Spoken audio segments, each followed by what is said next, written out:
Estimados amigos, estamos nuevamente con Plataforma Democrática, el programa que nos va a permitir analizar desde un punto de vista plural los acontecimientos más importantes de la realidad nacional. Esta semana, ya previo a las fiestas navideñas, el ruido político no deja en ningún momento de abandonarnos, por el contrario se ha acrecentado, solamente que hemos pasado de la política propiamente dicha, del debate sobre posiciones, a una suerte de problemas marcados por asuntos delictivos, por sospechas que llegan al presidente de la República y esto lo comprometen. En los últimos días inclusive hay controversias en torno a los comportamientos válidos o no de los fiscales que están llevando a cabo las diferentes investigaciones y todo eso entonces genera un cuadro sumamente turbio sobre el acontecer nacional, porque ya no estamos, repito, ante diferencias políticas como las que podrían darse en un escenario normal, sino estamos enjuiciando conductas que constituyen delitos, eventos manifiestamente antijurídicos. Sobre eso yo quería conversar contigo, doctor Andrés, ¿qué te está pareciendo este desarrollo? Toda vez que todo hacía prever que después de la fallida vacancia, y luego, y dada la cercanía de las fiestas, la acumulación de fuerzas relativas que hace Castillo y el anuncio de cambios ministeriales, íbamos a vivir una suerte de etapa de relativo remanso, sobre todo con las fiestas navideñas y fin de año, pero parece que otra vez el escenario político se ha acelerado y peor aún, hay chispas que anuncian un incendio. ¿Qué te parece a ti esta situación? Bueno, efectivamente, como bien dices tú, Ángel, la Navidad pues nos acerca a todos a momentos de reflexión, de meditación, de contemplación, también de Bien. contemplación. Nos acerca un poco a esa etapa de nuestra vida como persona y como sociedad. Sin embargo, estas Navidades, estas fiestas van a ser muy agitadas, con alerta de fuego constante y permanente, ¿no? Es una pena que esto esté pasando, pero claro, esto demuestra también que la vacancia presentada en su momento fue precipitada, ¿no? Hay muchas cosas que están apareciendo, mucho más graves que las iniciales que había en su momento, que dieron origen a la primera vacancia, y lejos de la vacancia haber dado oxígeno al gobierno, lo que están haciendo es un poco precipitar las cosas y que, si bien es cierto, parecería que la segunda vacancia se va a presentar o se presentaría después de mucho tiempo, las cosas se están precipitando de tal manera de que parecería que antes de Semana Santa, ya no antes de Navidad, sino antes de Semana Santa, se podría presentar la segunda vacancia y evidentemente con mayores elementos de los que hay en este momento. Y quizás ahí sí podría haber algún tipo de éxito, ¿no? Creo que el gobierno no reacciona bien, el señor Castillo no tiene elementos para contestar, para defenderse, para contrarrestar, para neutralizar, no tiene ningún tipo de elementos, o sea, es un gobierno sin reflejos y él personalmente parece que es dueño de una gran incapacidad que no le permite ni siquiera defenderse bien. Entonces yo creo que se viene pues acontecimientos más graves, no hay deslinde con su gente, estamos hablando de un partido Perú Libre que parece más que Perú Libre se parece a los injertos del Fundo Kendo porque están asaltando el Estado y nadie lo impide, ellos no lo impiden, que son los más interesados en defenderse, en fortalecer su presencia en el gobierno.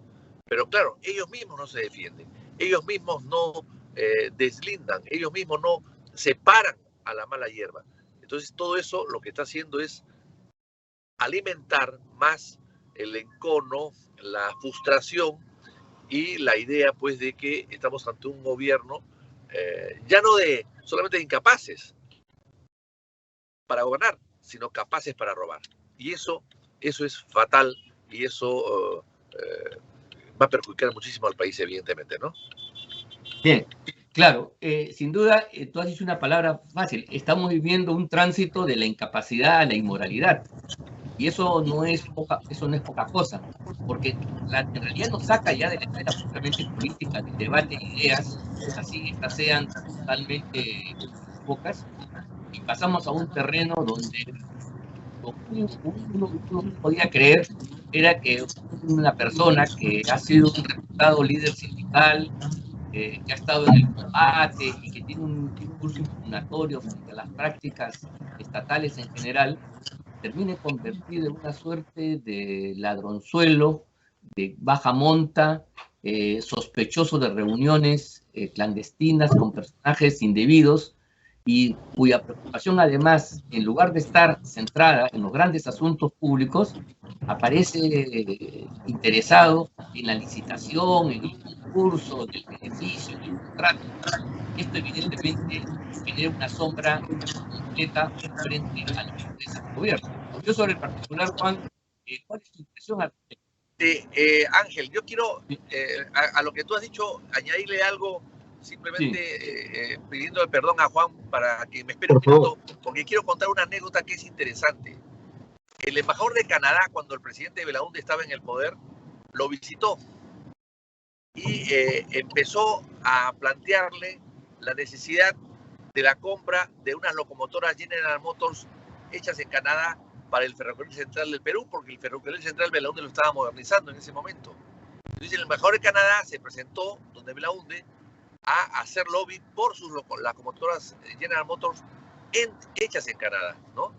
Entonces Belaúnde lo miró y le dijo, oiga, embajador, la presidencia no está para esto. Vaya usted a hablar con el ministro de Transportes.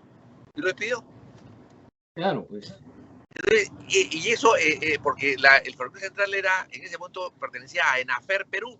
ENAFER Perú, una empresa estatal que dependía directamente del Ministerio de Transportes. Entonces, lo despachó. Entonces, lo que no puede hacer el presidente es recibir a gente que va a venderle cosas al Estado. Esa no es su función. Tiene otras funciones mucho más sagradas e importantes que está recibiendo a vendedores. Eso no lo puede hacer un presidente de la República. Y eso no se da cuenta el señor Castillo.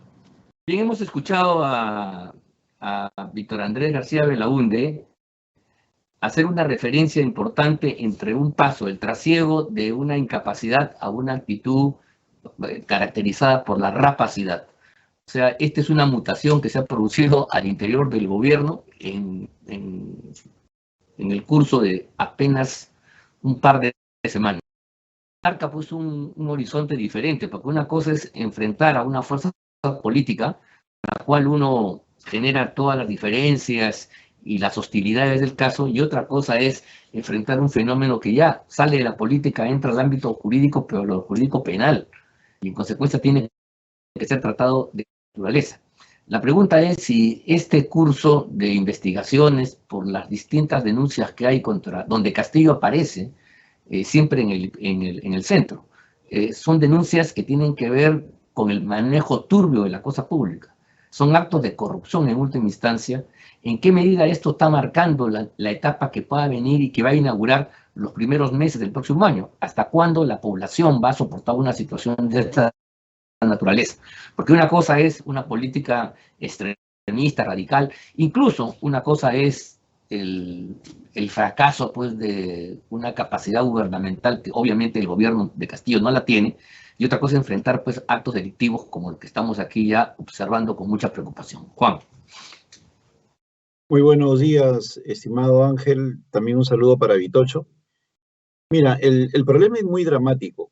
Yo coincido con lo que acabas de desarrollar en el sentido de que estamos en presencia de un gobierno absolutamente corrupto y que tiene a su cargo el manejo del Estado, con todo este potencial que le da la corrupción, el poder orientar presupuestos, manejar voluntades, influenciar en otros poderes del Estado. Es decir, estamos en presencia de un Estado cleptocrático y no hay que tener temor a señalarlo. Este es un Estado cleptocrático como no se veía desde los fines del gobierno de Alberto Fujimori. ¿Por qué cleptocrático? Porque está hecho para robar. Se ponen a ministros que no tienen capacidad o de lo contrario que tienen penosos antecedentes. Hay un ministerio público que no actúa al más alto nivel con las prioridades del caso o con la rapidez que la situación amerita.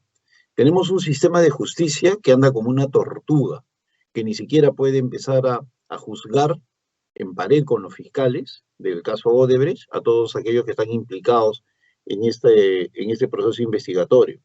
Y por otro lado, tenemos un Congreso que lamentablemente no entiende su rol fundamental en esos momentos. Yo no sé por qué a esas alturas todavía no activan las comisiones de investigación que tranquilamente pueden operar durante todo este tiempo y no están sometidas a ningún tipo de exigencia reglamentaria que tienen que entrar a un receso forzoso. Entonces, todo esto se configura para que el señor Pedro Castillo haga lo que se le da la gana. Una noticia lamentable de las últimas horas es ver cómo actúan los miembros del gobierno como si fuera una organización criminal. Los reportes de visitas entre el 28 de julio y el 21 de octubre de Petroperú han desaparecido. Es decir, todos aquellos que podrían poner en cuestión las versiones de Karelyn López, en el sentido de que ella no iba a visitar a Petroperú cuando se sabe que ella iba sistemáticamente, asiduamente a Petroperú, tanto el registro de visitas como el registro vehicular. No se le ha entregado al fiscal encargado y él lo ha denunciado. Si a eso le agregamos que contratan un hacker para eliminar las pruebas que involucran a los dinámicos del centro, o que el presidente en 2 oportunidades se ha convertido en una obstrucción para que la Fiscalía haga su labor en Palacio de Gobierno, pues esas 3 cosas se inscriben dentro de la permanente incapacidad moral. Ya no estamos hablando de una voluntad delictiva solamente, sino de una intención moral contra los principios, contra los valores, antiética, de alguien que está llamado a respetar la Constitución, que en su artículo 118, en su primer inciso, dice que el presidente tiene que cumplir las leyes y hacer cumplir las leyes. Sin embargo, está haciendo todo lo contrario. Entonces, lamentablemente se adelantaron con una moción de vacancia que desde mi punto de vista lo fortaleció a este individuo, a Pedro Castillo, que si se hubiera presentado ahora, hubiera gozado de un mayor respaldo de la gente y hubiera tenido mayores posibilidades de éxito. Sin embargo, yo no comparto la posición de Vitocho, nuestro querido amigo, en el sentido de que esto se tiene que ir hasta Semana Santa. Yo creo que ya en el mes de enero, con todos los escándalos que está viendo, se podría estar ya configurando el escenario para que se insista en una segunda vacancia presidencial. Yo creo que el país no resiste a este individuo al frente de la nación, al cual ya no solamente hay que juzgar por su incapacidad y falta de conocimiento de la cosa pública, sino por su vocación delincuencial. Él está en el gobierno para hacer negocios, para hacer trapacería, para hacer corruptelas. Eso se está demostrando y es muy triste y lamentable. Bueno, efectivamente, esa conclusión lleva pues a que efectivamente el foco de atención cambie. Ya no estamos ahorita frente a las políticas, ni siquiera ante la amenaza de una visión ideológica fundamentalista y radical, que siempre ha sido un problema que hemos señalado. En el caso del presidente Castillo estamos ante conductas que están en el ámbito de lo delictivo y que trascienden lo político propiamente dicho. En consecuencia, el Congreso de la República tiene que entender la función en este momento. Si es que la Fiscalía, por muchas razones que se han dicho, no está llevando a cabo la investigación con la celeridad, profundidad y diligencia del caso, ¿ya? Le corresponde, como tú bien has señalado, y esto hay que decirlo con toda claridad al país entero para que lo escuchen los congresistas, son los congresistas los encargados de llevar adelante una moción de vacancia y que sea fructífera, hacer la tarea correspondiente, consistente en tener los elementos probatorios suficientes, en hacer los razonamientos, los cruces, buscar la información, tener los testimonios de uno y otras personas. Eso lo puede hacer y el Parlamento puede formar comisiones con poderes especiales para eso. Recién lo ha hecho. Y la verdad, tardíamente. Y por lo tanto, creo yo que para poder llevar adelante a la demostración que la conducta del presidente, por ser delictiva, cosa que verá la justicia propiamente dicha, tiene una connotación moral, porque mira, todo lo que es delictivo es profundamente inmoral. No así al revés. Hay muchas conductas inmorales que no llegan a la esfera del delito, porque esa es una, en fin, la moral tiene un contexto mucho más amplio, ¿no? Pero la comisión de delito, la sospecha de delito, la evidencia de un delito, es un acto sin duda contrario a la moral pública y por eso tiene que ser sancionado cuando hay evidencias como las que estamos aquí viendo. Entonces, lo que tenemos que pedirle al Congreso de la República es que se aboque, incluso durante estos días de fiestas, a hacer la recopilación, la investigación, tener los datos, los antecedentes, los documentos, los testimonios que permitan configurar estos hechos que la prensa nos está dando en borrador. Pero la prensa y el borrador no es más que un insumo, y los insumos tienen que ser desarrollados y trabajados para producir un resultado coherente, eficaz y certero.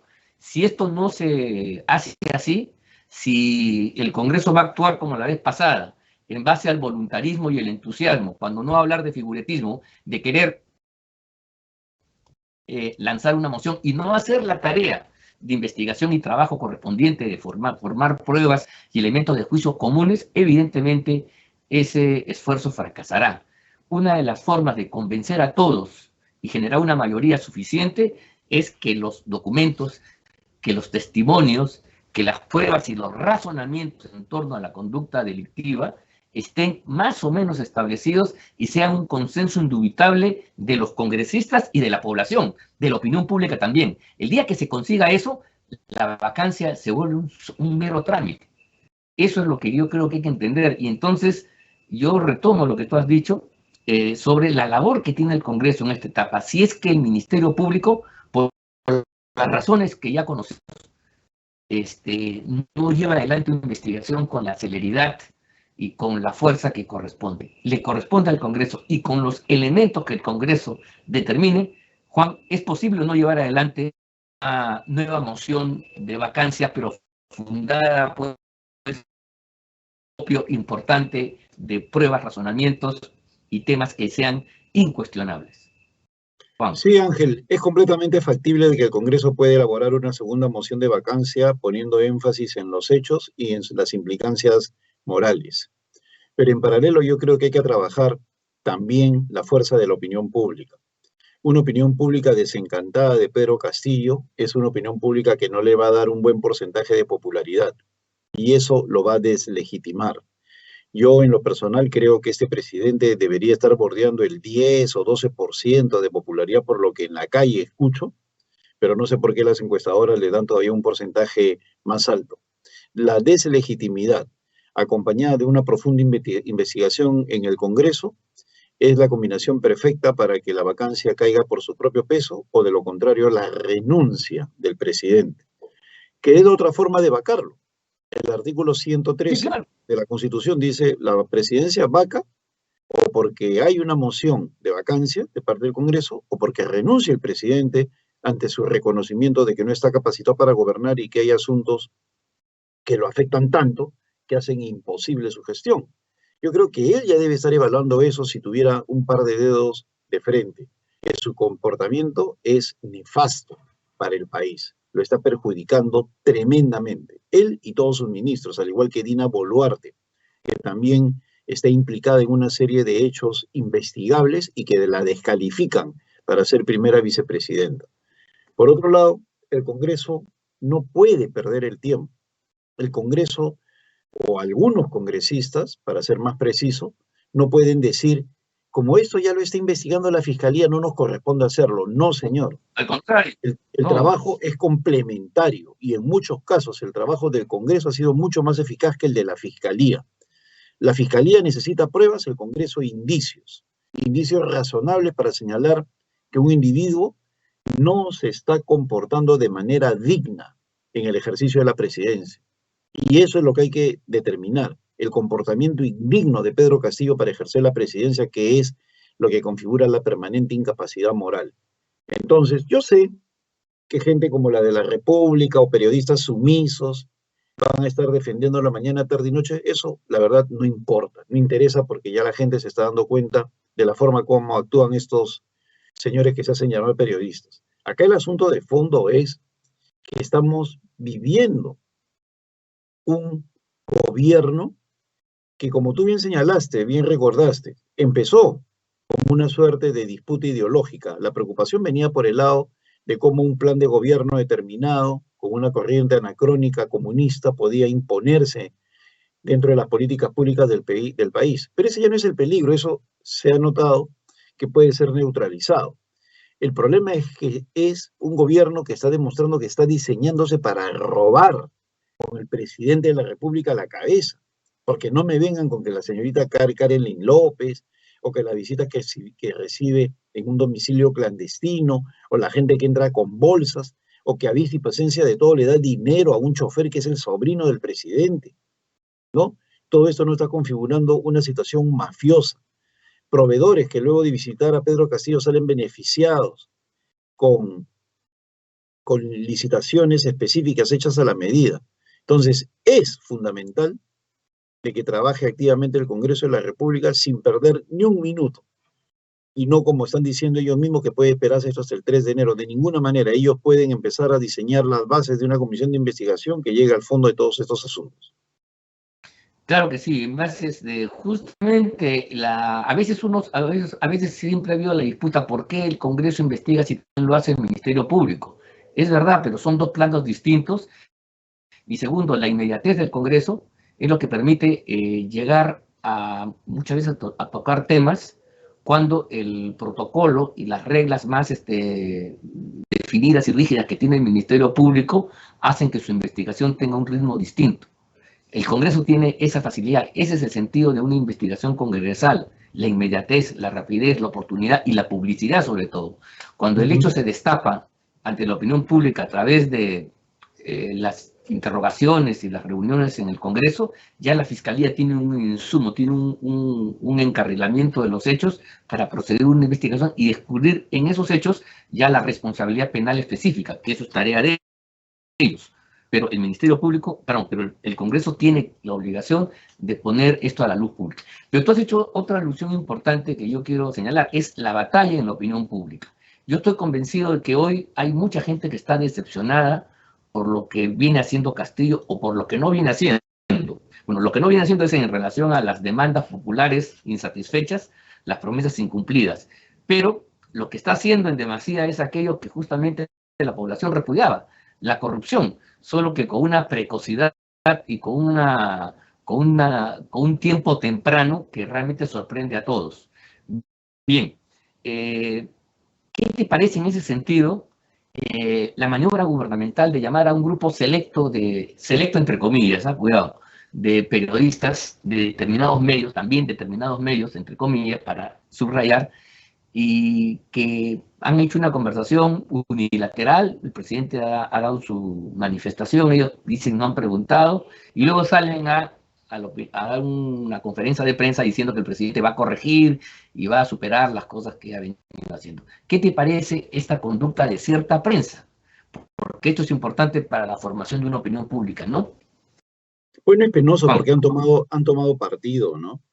No son personas que uno las vea permanentemente cuestionando al gobierno y que por tanto son invitadas. Son personas que en sus alocuciones diarias siempre encuentran el argumento conveniente para justificar al gobierno en todas sus tropelías. O de lo contrario, son muy agresivos con aquellas personas que piensan distinto a la línea gubernamental. O de lo contrario, son personas que ni siquiera invitan a los opositores reales, verdaderos, sino a ejércitos de politólogos con opiniones ambiguas, tibias, o con el marco que les da o les plantea la consultoría que le vienen haciendo al gobierno, y al final la opinión pública no tiene un abanico de posibilidades diversas, plurales, para que pueda sacar su opinión. El hecho de que asistan estos 5 periodistas, la señora Mónica Delta, Mávila Huertas, también ha ido Pedro Tenorio, Jaime Chincha y Ricardo Carvalho. Yo creo que es un error que han cometido estas 5 personas. Es un gravísimo error. El periodismo no está para acudir a Palacio a escuchar la posición unilateral del jefe de Estado. Benjamin Bradley, el legendario exdirector del Washington Post, decía, y yo mencionaba un artículo que escribí en el 2020, a raíz de la sobonería que recibía permanentemente Martín Vizcarra, decía Benjamin Bradley que luego de Watergate, él se había dedicado a buscar la verdad intensamente, sobre todo después de escuchar la verdad oficial. Igual ahora, el gobierno da una serie de versiones contradictorias, le corresponde a los periodistas cuestionar, indagar, investigar, criticar, no ser traductores del presidente, como hemos visto penosamente hace 2 días. Esa no es la labor de un periodista. Y si a eso le agregamos medios de comunicación completamente entregados, como por ejemplo La República, pues nos damos cuenta que algo raro está sucediendo en el país, que podría ser el retorno de la publicidad estatal, que está en ese sentido en medios como La República podría estar ejerciendo algún tipo de influencia, porque de lo contrario no se puede entender el nivel al que llega de desinformación o de mal manejo de la noticia por parte de ese periódico que en algún momento fue muy prestigiado y hoy, como consecuencia de su relación con Martín Vizcarra y ahora con Pedro Castillo y antes con Sagasti, está absolutamente venido a menos. Creo yo que ese debe ser un buen momento para que periodistas de verdad que han surgido y que se están convirtiendo en las personas que gozan de mayor credibilidad, planteen con absoluta objetividad lo que viene pasando, ¿no? Un gobierno que intenta manipular a la opinión pública, pues sabe que allí se sostiene, ya que no hay otra forma, políticamente hablando, de que puedan hacerlo en el mediano y largo plazo. Ellos pueden carecer de una fuerza política, pero con los medios de su parte pueden durar muchísimo tiempo. De allí que sea importante mantenerlos cerca. Bien, creo que es importante lo dicho porque si en los próximos días, semanas o meses, depende, vamos a vivir una intensa guerra en el campo de las ideas por conformar una opinión pública sobre los asuntos que vienen sucediendo, entonces hay que leer la maniobra presidencial como un intento de formar una suerte de línea de defensa con estos periodistas que ya tienen experiencia en la sobonería. Todos ellos fueron adictos al vizcarrismo y pusieron por delante cualquier otro interés, el de una pluma independiente y libre. En consecuencia, creo que se está configurando un escenario de próximas batallas. Y en el campo de las ideas, en el campo de la información, estos personajes que son representativos de esa prensa mermelera, de esa prensa a la cual ya le hemos visto en otras acciones con distintos gobiernos y que tiene una vocación de fidelidad al gobierno de turno, sea cual sea si es que le da algún tipo de prebenda o sinecura, creo que va a ser una suerte de línea de defensa, como dije anteriormente, para proteger a Castillo de cualquier eventualidad, de cualquier hecho que se siga descubriendo. Entonces, esto implica redoblar, pues, el trabajo de los medios alternativos, de los medios independientes como Willax, que ya lo hemos señalado en muchas oportunidades, y también de plataformas como esta, a través de las cuales nos dirigimos a la opinión pública de modo directo y sin ningún tipo de censura. Bien, creo que hemos llegado ya al final de esta conversación.